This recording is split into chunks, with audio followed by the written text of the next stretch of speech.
Call the meeting to order. Welcome everyone here this evening, and we'll get right to business. Who did I call on last time to do the pledge? Annie did it last time. You want to do it, Bill? Well, I did it, and then Annie did it. Have you? I did it last time. You did it? Yeah. Have you done I'll do it. How about that? How about Shannon? Let's We'll make start this happen. back with you and come back around. All right, everybody ready? Yep. Thank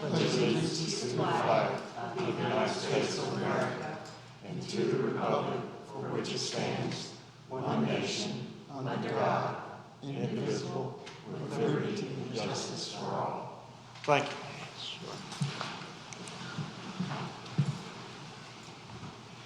Okay, we have approval of the agenda. There's a couple of items. Shannon, I think you had one. Yes, I'd like to pull ordinance 2021-43 Okay. from consent. All right, I'm going to put that as under old business. I don't know if it fits there, but anyway, I'm going to put it as B, police break room. And then, is that all you had? Yes. Okay. I want to add under new business C, East Wake Education Foundation golf ball drop. And then I want to add a closed session as item number 10. That's the only ones that I have. Anyone else have any changes? Okay, so then I'll call for approval of the agenda as amended. I move to approve the agenda as amended. Second. All in favor? Motion carries. Thank you. Okay, we have the school recognition tonight. It's the Zebulon. Excuse me, Mr. Mayor. Could you specify your purpose? Oh, yeah, I'm sorry. I was going to read that later. It's for personnel discussion as permitted by 143.318.1A6. Okay? Thank you. All right, sure. Okay, the school recognition this month is Zebulon GT Magnet Elementary School, and they again cannot be here this evening, but I'm going to read the blurb, if you will, that was written by their principal, and then we have these certificates to get to them at a later time. The student is Brad Orm, and Brad Orm is a hardworking student who has a thirst for knowledge. He soaks new information in like a sponge. He likes to help his mom do projects around the school, in particular with beautifying the outside of the school. Brad has a heart for service and helping others. He is very supportive of peers, and just today told another student how nice he looked with his new glasses. He is a sweet, compassionate, and thoughtful young man. And so the student this month again is Brad Orm, and I'd like to give him a round of applause. The teacher is Kamisha Minto, and Kamisha Minto is a wonderful and very kind teacher at Zebulon Gifted and Talented Magnet Elementary School. She always wears a smile on her face, and her voice even has a smile to it when she speaks. When one is around her, it is very apparent that she deeply cares not only for her first grade classroom students, but all of the students and staff at our school. She treats every student as an individual, and she recognizes and does her utmost to meet each student's unique needs. Secondly, she is very professional in her dealings with everyone, students, staff, and administrators. She embodies the kind of person with whom we enjoy spending time and working. Thirdly, she maintains a very positive attitude at all times, and she treats each of her students with great respect, even the students who frequently do not at first personally demonstrate the 2 R's, respect and responsibility.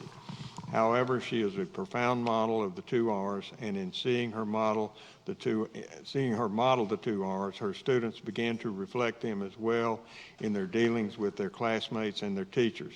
She is a master of her curriculum and teaching profession, and I proudly stand by my nomination of Kamisha Minto for the town's recognition honor. She rocks.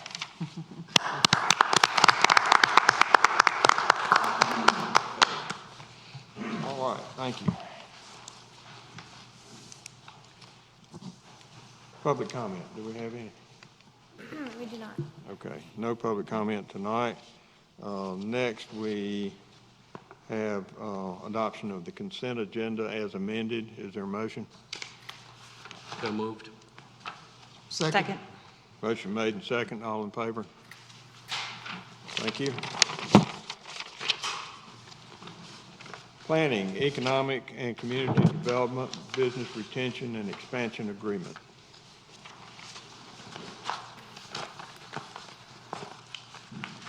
Good evening, Mr. Mayor, members of the board.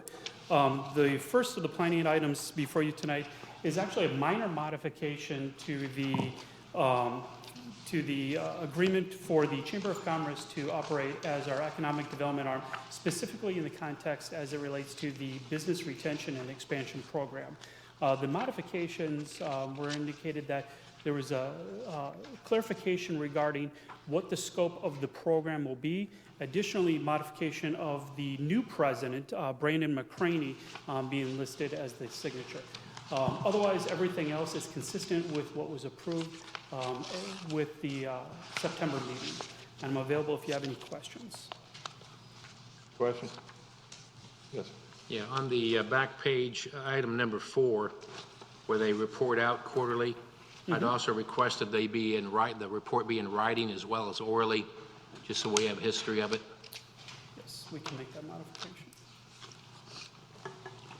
Anything else? Okay, then I'll ask for a motion to adopt this business retention and expansion agreement as amended by staff and by Commissioner Laux. So moved. Second. Motion made and second. Other discussion? Yes, sir. No discussion. Okay. I thought you had another one. Okay. All in favor? Okay, motion carries. Thank you. Text amendments, mass grading. Stacy, can you drop the screen? Thank you.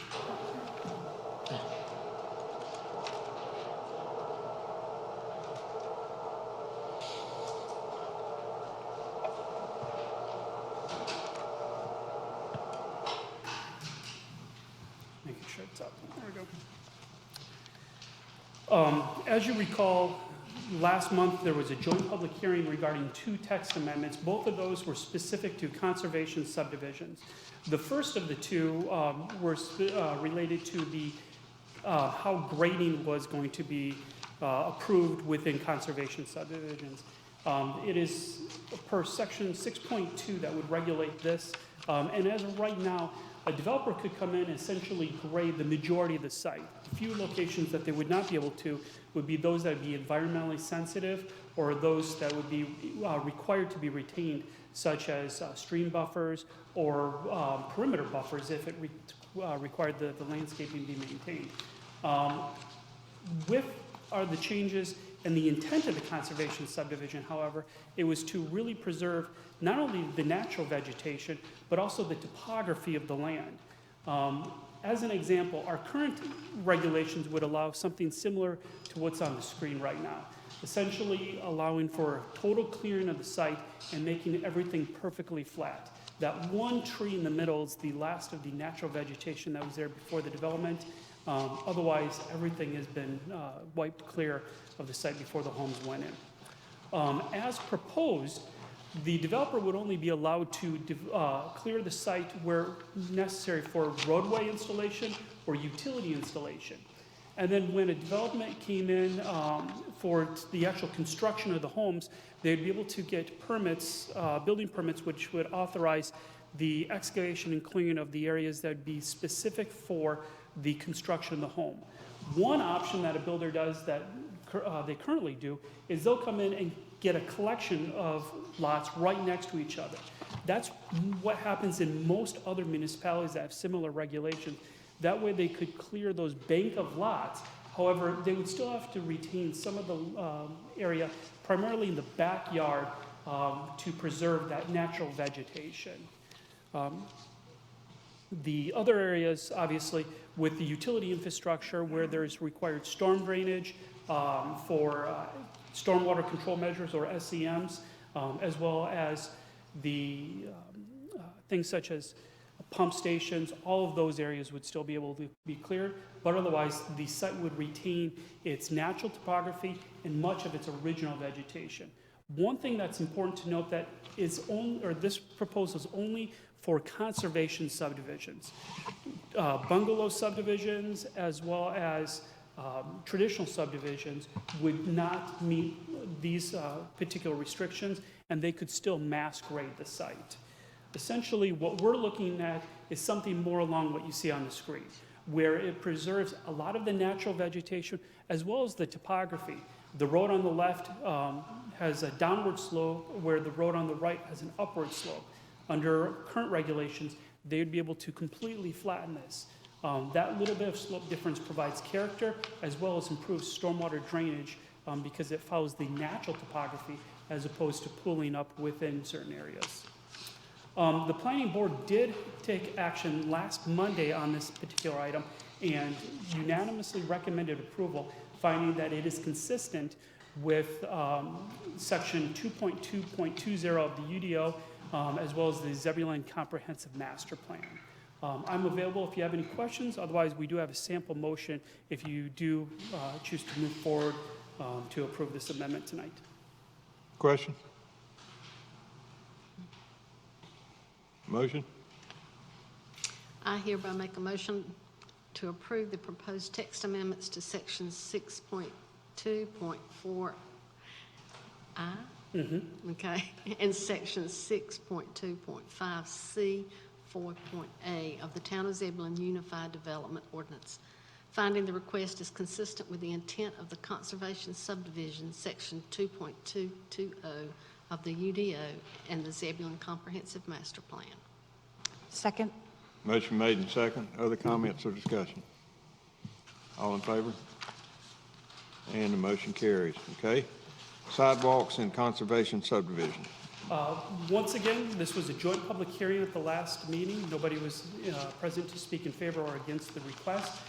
This is an amendment to section 6.8.1 of the UDO to require sidewalks to be on at least one side of the road within conservation subdivisions.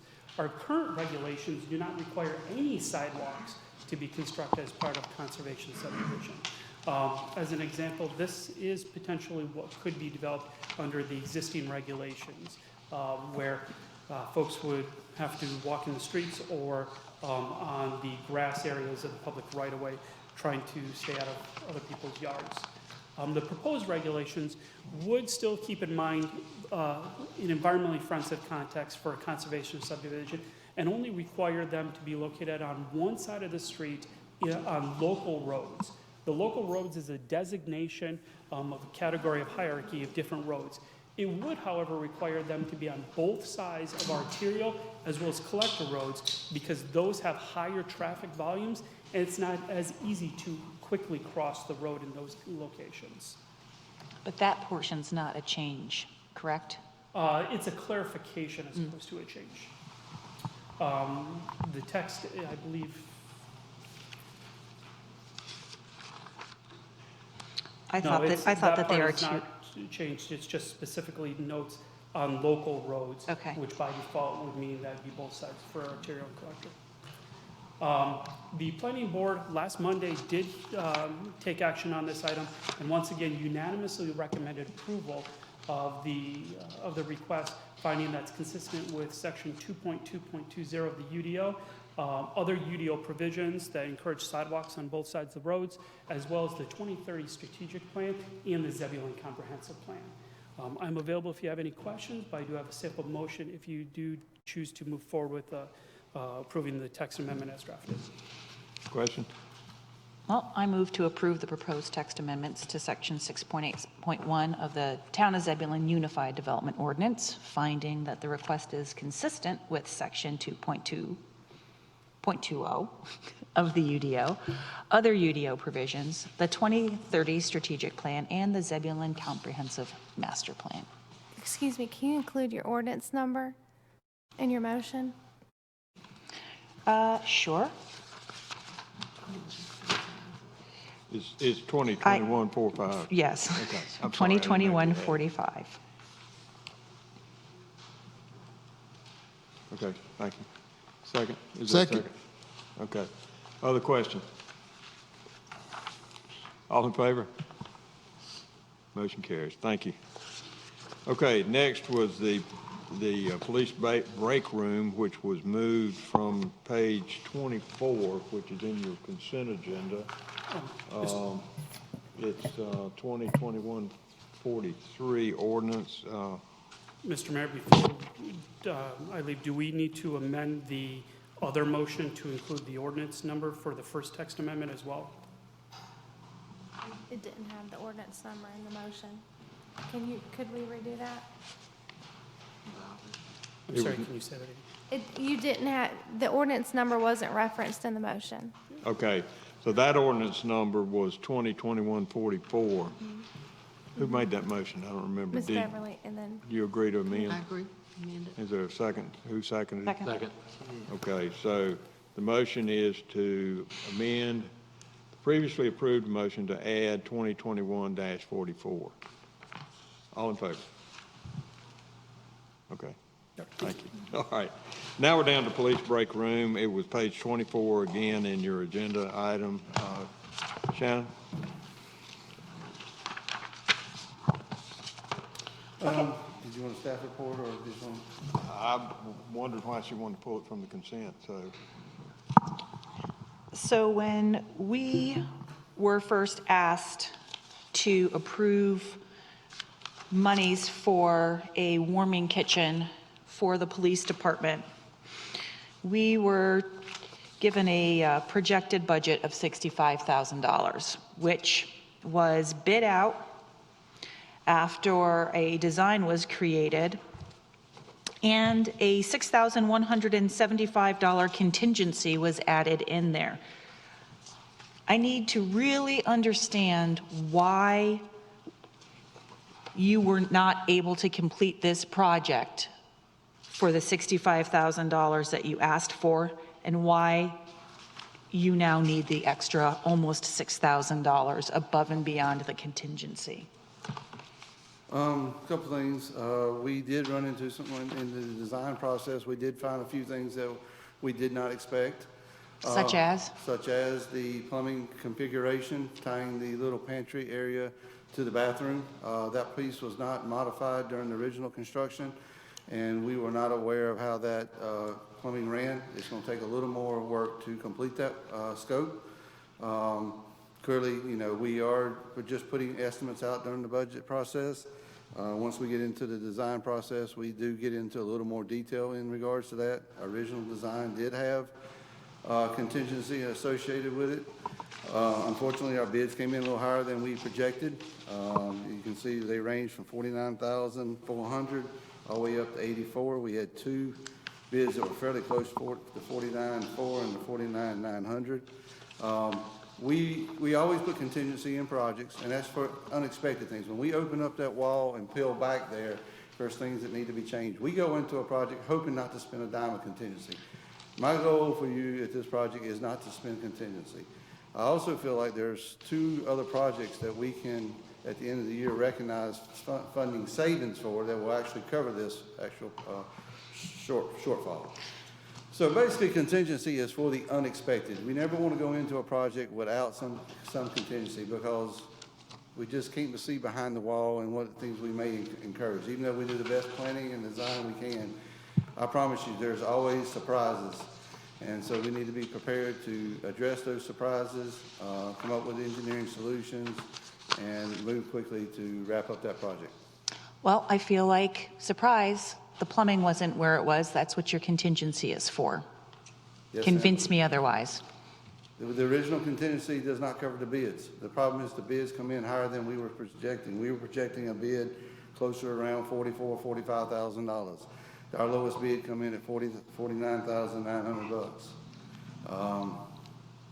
That's just the marketplace we are in. As you can see, there's a wide range of bids that we received.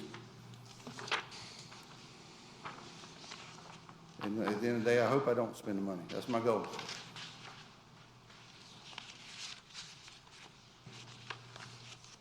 Any other questions? I feel like you're asking for quite a bit here. And, I mean, the contingency is in there, but now you're saying that you need additional funds on top? Basically, the budget that we have here, we basically have now broke it down, and now that we've got design numbers that actually under contract with, we actually have bid numbers which we under contract with now, and we have now narrowed down the appliances that we need to purchase there. We have then developed a new budget. Based off of that, we are showing that we're gonna be short on contingency, of about $5,000. Our normal contingency for a project like this is roughly around 15%. We have tried to keep this cost lower by lowering it to 12.5. But it didn't make any difference because it still went over. Yes, ma'am. That's because our bid's coming over at the end of the I day. feel like we're doing something wonderful for the police department, but at the end of the day, it's $70,960 for a warming kitchen. Yes, ma'am. Commercial construction is extremely expensive.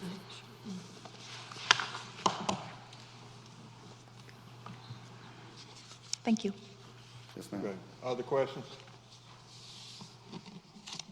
Okay, the question before the board is whether to approve this budget under ordinance 2021-43 or to not approve it. What's your pleasure? I move to not approve ordinance 2021-43. Okay, is there a second to that? Okay, the motion fails due to the lack of a second. Is there another motion? I make a motion to approve ordinance 2021-43. Is there a second? Second. Motion made and second. Other comments or discussion? Do we typically have such a wide range in bids where we're talking the lowest is almost half of what the highest is? Unfortunately, in this market, that's what I've seen. I've seen that here recently on the last several bids we've done, from whether it's the chiller, the street paving project, and the West Vance Street storm drainage. I have seen as much as 50% variation in those bids. It's depending on where they're at in the market, how much work they have or not have. So right now, we are seeing a wide swing. I feel like it's fiscally irresponsible for us to continue to go over budget for projects and to be paying for things above and beyond special stampings for sidewalks. I feel like this is the wrong environment, being in the midst of this pandemic, to be going above and beyond our budget. Okay, other comments? All right, if not, the motion is on the floor. All in favor? Opposed? Okay, the motion passes 4-1. Thank you, Chris. All right, planning under new business, Barrington consent agreement.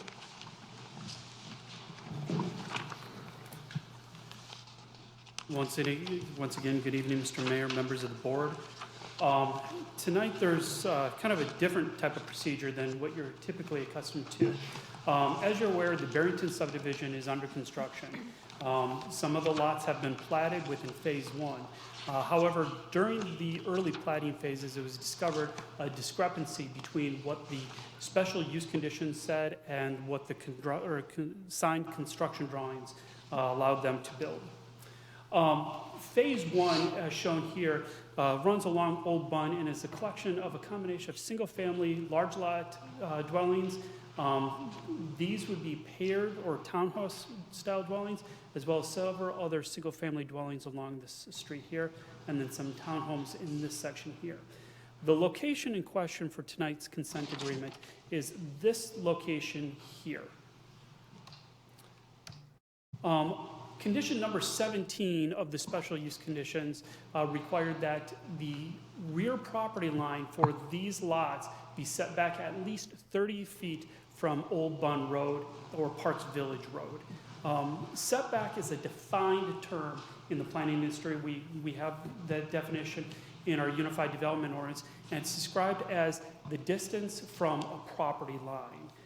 It could be a front property line, rear property line. It depends upon what style of setback this is.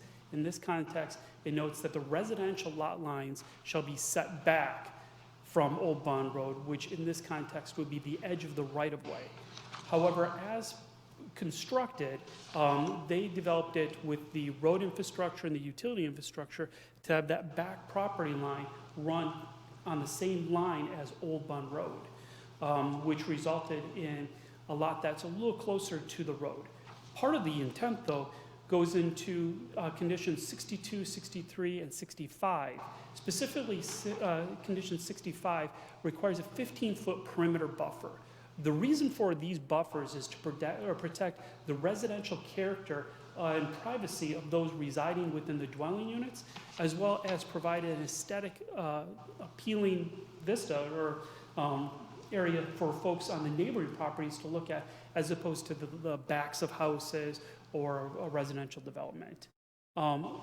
This particular consent agreement would authorize for a construction or a 15-foot landscaped easement on the back portion of lots 117 through lot 121. This is what's currently out there. As I mentioned, the lots 117 through lot 121 would be located here, and they would all have frontage, or the backs of them, I should say, would be on Old Bund Road here. As an example of the landscape that they're willing to put in, this is a photo of that subject location.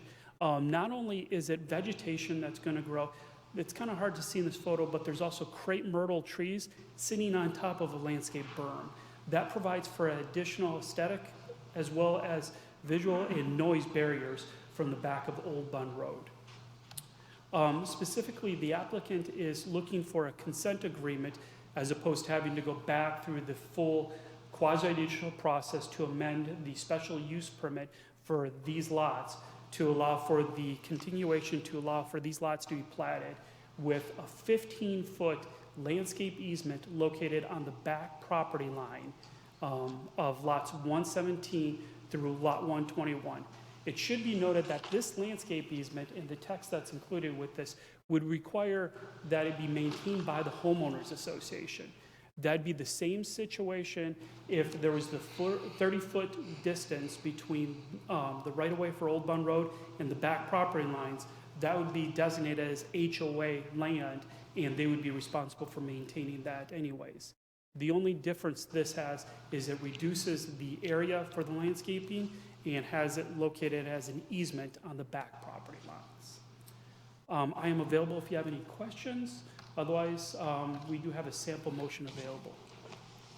Can you go back to that picture that you were just showing, that one slide? This one? No, the map, This that one. Yes. So you've got the right-of-way also and the 15 feet. That's correct. This So a is total of, Yeah, this is the old location of Old Bund Road. This is the new location of Old Bund Road right here. And then you can just see this dotted line here. There's a 15-foot wide landscape easement, which will be maintained by the HOA. And this is to accommodate, the additional right-of-way that was dedicated was for sidewalks as well as a turn lane going into the development on that location. so there's room on the other, next to the road. That's where all the sidewalk stuff. There's, yeah, between the curb and the And the property prop- line will be the sidewalk, and then from the property line in 15 feet is where that landscaping will be. Okay. Are there any standards for what goes in there and how it's maintained? Yes. When this was approved, it was recognized as a type A buffer, which specified the plant densities. It did not require a landscape berm. Let me go back to that photo. The planting here actually exceeds what is the minimum required for that type A. This bottom row here would not otherwise be required, but the berm itself is also above and beyond what would otherwise be required. Okay. Other questions? Yeah, two questions. This requirement will be on the deed for the property owner? That's correct. It will be part of the plat. So when a person purchases it, they will receive in order to construct the house, they'll have the plat as part of their site plan for the house, and it'll show specifically requiring the 15-foot landscaped easement, and they'll be maintained by the HOA. So the property owners won't have to worry about that. So the upkeep is the HOA responsibility. That is Okay. correct. And question 2, on the staff report, you said this error happened during a period of staff transition. That is correct. Is the staff member still here? No. Okay. I understand. Thank you. Other questions? Okay, what you want to do? I make a motion that we approve the Barrington consent agreement. Second. Motion made and second to approve Barrington consent agreement. Other questions or discussion? All in favor? And the motion carries. Thank you. All right, administration board appointments.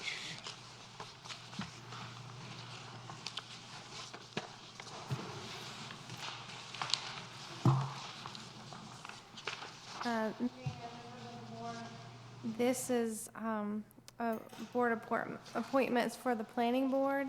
We have one in-town vacancy with a 3-year term expiring on June 30th, 2023.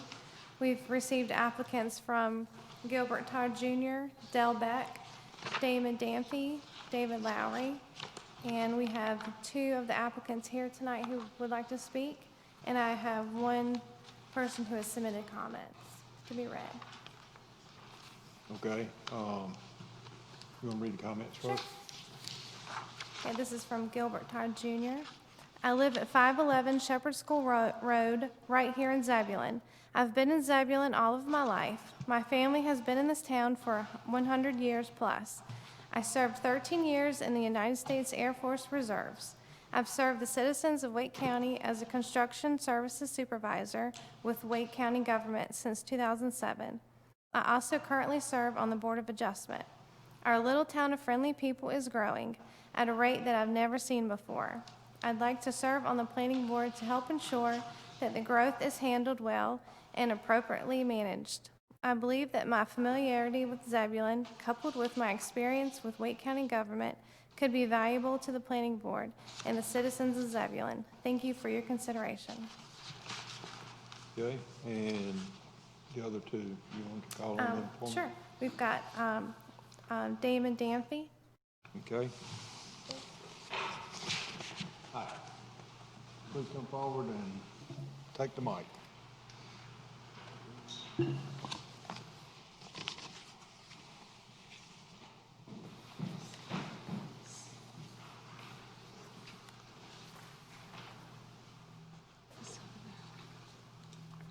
evening, Mr. Mayor and members of the board. I don't really know how this is supposed to go, if you have questions for me or if I can just give you a brief introductory of myself. But my name is Damon Damphy, and I am a proud North Carolinian by way of Michigan. So I've been here with my family for just over 2 years. And while I do not have a history on a planning board or anything like that, I do know what it means to serve, which I started out by serving in the United States Marine Corps right after high school. I also served as armor bearer to a pastor back in Michigan at the church that I was a part of. And I served on a committee at a steel factory that I used to work at to help implement, employees to keep them from going to the clinic, and there would be some form of, incentive or reward for not kind of phoning it in and going to the clinic. So I was a part of that, helping implement that. Most recently, I had the pleasure of working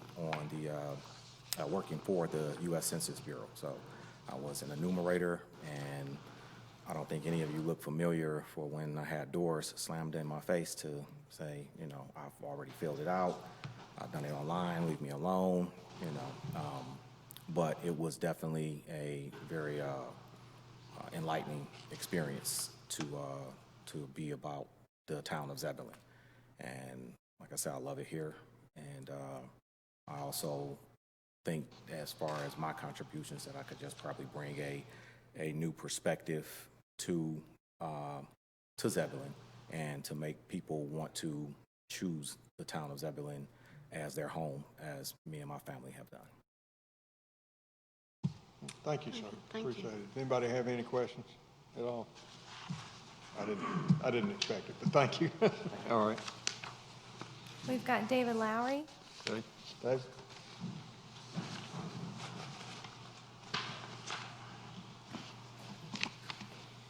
Good evening, members of the board. It's my pleasure to stand before you again, asking for another chance to serve on the planning committee, or planning board rather, sorry. My family settled in Weaver's Pond about a year and a half ago, and we've never felt more at home than we do now living here in Zebulon. My wife and I are very proud to raise our kids here, and we love what we're seeing in the progress that Zebulon has been making. And I want my chance, it's been my goal to be a part of that process and make this the best little town to live in for my family's future. So I really would appreciate the opportunity to serve on this board. Thank you. Any questions? Thank you, Dave. Appreciate it. All right. So we have one appointment with 4 applicants. What's your pleasure?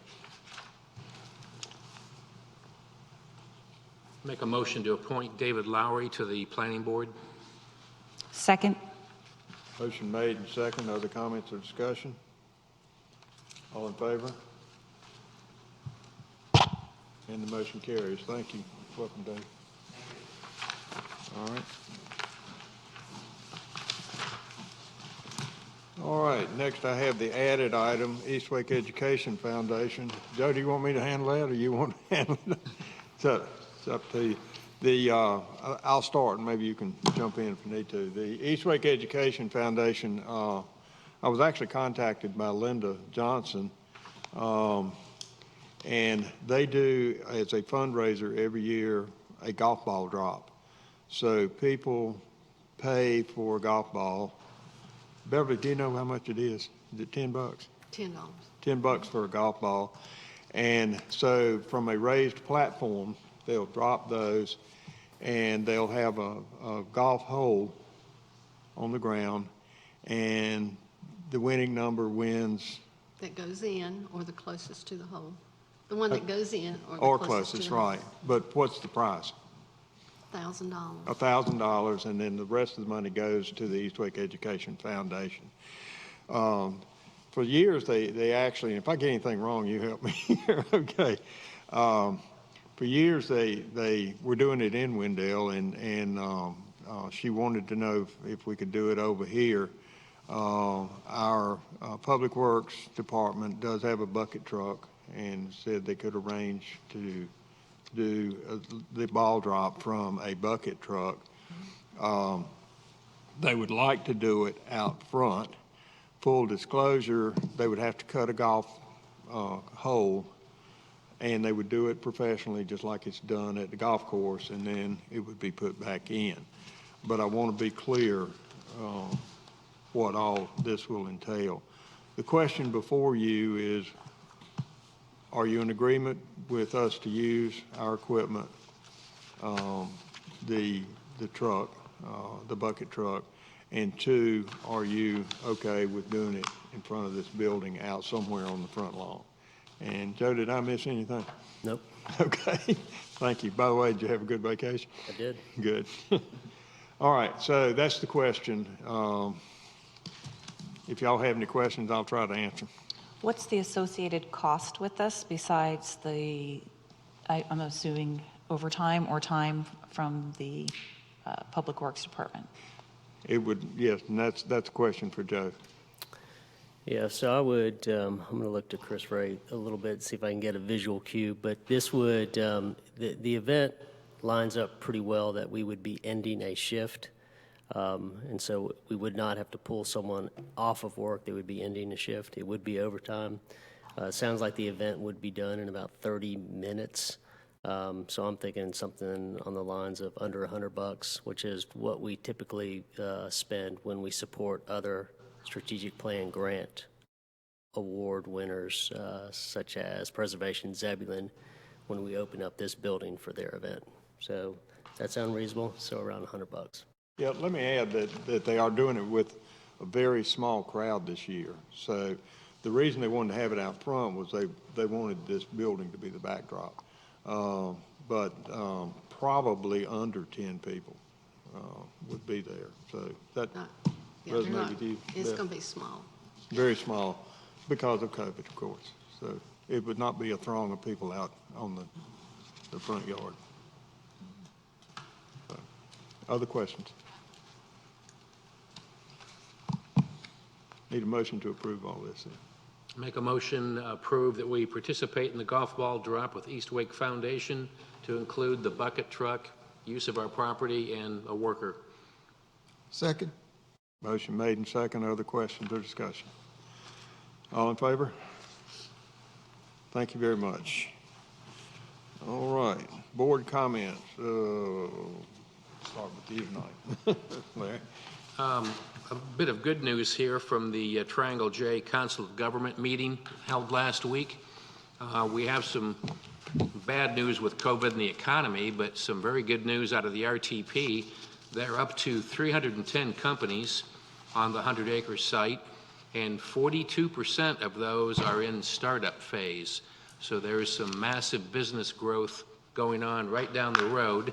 And during the call, they also said the pandemic is causing people to work from home, and there's a good possibility we will have RTP workers in Zebulon in the future, because people can easily live here and work in RTP. And a future field trip, maybe for some of us, they're going to open up the box yard later this year. And for those of you who don't know what that is, they've taken 35 shipping containers and attached and configured them and actually opened up a small restaurant retail community that'll operate about 15 hours a day, and they encourage other towns in the area to consider box yards where you can bring in shipping containers and actually create a little commerce activity. So something we may want to consider in the future. Okay, But all good news. it is. Thank you. Is that it? Mm-hmm. Annie? I don't have any. Beverly? Nothing today, thank you. Shannon? I'd like to send a big thank you out to Robert Thompson, who was a civilian that assisted with an incident involving another motor vehicle that was recognized by the Zebulon Police Department for his heroic endeavor. And thank you. Thank you so very much for not being afraid to take action. I appreciate that. Okay, thank you, Shannon. Glenn? I'd like to recognize Todd Roberts from Public Works on his 20 years with the town as an equipment operator. He's one of those kind of folks that he's not only good at his job, but he goes kind of out of his way to check on folks that are senior citizens to make sure that they're doing okay. And I always told him that every time I try to keep my yard clean, he was working me to death because he'd pick up the stuff faster than I could put it out there. But congratulations to him on his 20 years with the town. I also like to encourage all those who haven't voted to go out and vote tomorrow and exercise your right. Thank you, Glenn. Took the word right out of my mouth. Go vote. That's all I had. Joe, manager's report. Yeah, we had some good news to share last week, and we did a joint press release with Nightdale, not only to share that we both had some good news to share, but also in hopes that it would get picked up a little bit wider, and we also put it on our social media. Wake Weekly picked it up, but some others did not, so I'm just going to use this platform to share, and we'll have more details to share later. But Knightdale and Zebulon, North Carolina, October 28th, 2020. The town of Zebulon is proud to announce the selection of Knightdale Police Captain Jackie Boykin to serve as Zebulon's newest police chief. Chief Boykin served as Knightdale's Support Services Commander the last 6 years. She previously served 18 years with the Wilson Police Department, where she held numerous titles and positions. During her time in Wilson, Boykin also served on the County Planning Board and was an advocate for citizens with developmental disabilities. She earned a bachelor's degree in criminal justice from East Carolina University and a master's degree in public administration from North Carolina State University. Boykin is also a graduate of the 264th session of the FBI National Academy. Chief Boykin is slated to be privately sworn in and assume her new duties on November 16th, and the town of Zebulon will hold a public swearing-in ceremony at the regular board meeting December 7th, 2020.